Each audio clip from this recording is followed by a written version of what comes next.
They've only come in because they are related to the question of whether NNPC is returning to the Federation all the amount it is constitutionally and legally required to return.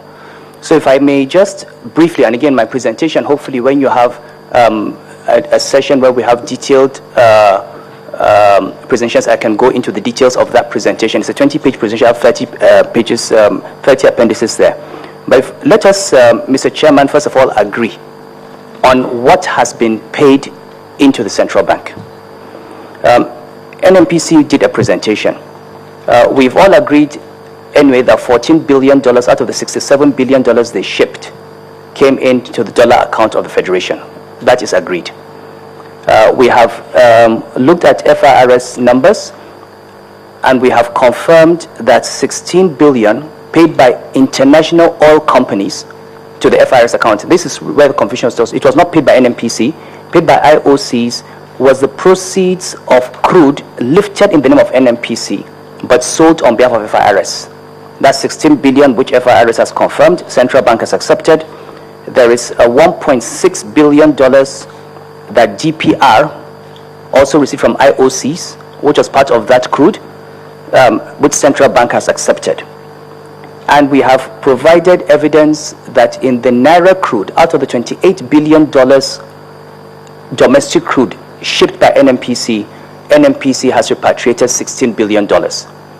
Okay, so we have accounted at least money that has come into the central bank out of the $67 billion is $47 billion. So let us first of all make it clear that out of $67 billion NNPC shipped, $47 billion has been repatriated to the central bank.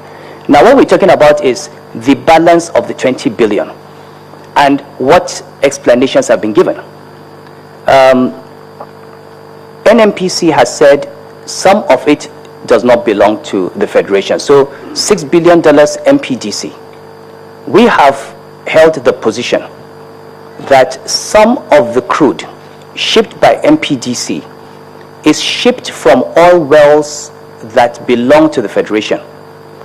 JVs that Shell went out of, which NNPC took over and handed over to MPDC, which then handed over to two Nigerian companies, Atlantic Energy and Seven Energy, and transferred revenue that should come to the Federation to private hands. And I have given 3 legal opinions to this committee on the unconstitutionality and illegality of that transaction. Secondly, NNPC has explained that 80% of the money they have not repatriated came on kerosene and fuel subsidy. I have submitted to this committee written evidence of a presidential directive eliminating subsidy since 2009, and NNPC needs to provide its authority for buying kerosene at 150 naira from the Federation account and selling at 40 naira and inflicting that loss on the Federation.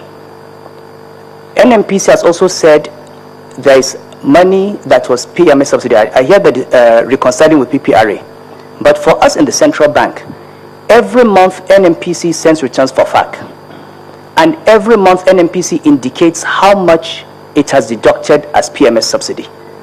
From April 2012 to date, NNPC has submitted returns consistently showing it is deducting nothing before FAC from PMS. So we are surprised that having submitted nil returns since April 2012, we are now being told that in fact deductions were being made. Now, I don't know whether they were made or whether PPRA has approved them, and we will await the reconciliation with PPPRA. The other points about third-party financing, operating expenses, which were not appropriated, we have not seen any documentation or any proof. So all that we have said as central bank, and I think there is no disagreement, is that NNPC shipped $67 billion worth of crude. They have repatriated, or we have established that $47 billion has come back to the Federation. There is a $20 billion that has not come back. The burden of proof is on NNPC. But we have made suggestions that we question some of those explanations, and we believe that even some of that which has gone to NPDC does not belong to NPDC, but to the Federation. We're ready to discuss this further when the committee has examined our reports and all the documents and legal opinions. But I think all these matters are related. Well, thank you. First of all, there is nothing new here. There is nothing new here. The reconciliation PPRA certification on the subsidy issue is central, is critical. That will tell us where the true position on subsidy, deduction or non-deduction is. But I would like to also observe that I know for sure every year in the revenue framework, the National Assembly appropriates money for subsidy. So whether NNPC deducted it or did not deduct it on time, that's not an indication that there is no money appropriated for subsidy on PMS. So I'm just, we'll get to all of that later. So there is for them to make their own presentation at any particular time and defend it. But certain things that need to be said here can be said. You've raised the issue of some of the revenue due to supposedly NPDC ought to have come to the Federation account. If it is so, we have to establish that it is so and also how much. We can't not also say the gross is also money that should come to Federation. So you can't also put it in a gross issue. That it appears that maybe what has been done in your presentation grossing it. But if you say sum, you need to calculate how much is that sum. I have not seen the calculation of that sum, but we'll get to that, at the appropriate time. It appears to me that given you have agreed, having listened to them that they are ready on the subsidy to reconcile further, to have a figure, you wait until that to have a final position from your own perspective. You don't have to agree with them, of course. Remember, at the first meeting, I said that I don't expect all of you to agree. And you said you will agree. I don't expect all of you to agree.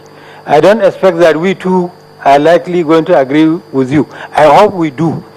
But that is what we are doing, to see where we agree and where we don't agree, and how to resolve the areas we don't agree. The bottom line is that the Federation should not lose 1 cent. Every cent due to the Federation should be properly accounted for. That is the bottom line, and that is where we're heading. Dr. Bright, as a matter of emphasis, their reconciliation of aspect, because it is key to accounting for substantial part of the balance of the money to be accounted for, must be concluded within this week to enable you make the report to us, for us to fully take each and every one of you fully, exhaustively next week. That is what this one is not compromisable. I'm just saying that as a matter of clarity, because it is central to accounting for substantial part of the balance in question. Other matters we'll deal with. I don't know if members have any other thing to contribute. Otherwise, yes. Just have one question, and why I'll go to this question. Mr. Chairman, you could remember, I think it was 2 committees ago, I think the Honorable Minister of Finance was here, and I did ask when we were doing the budget. I think we were discussing excess crude account.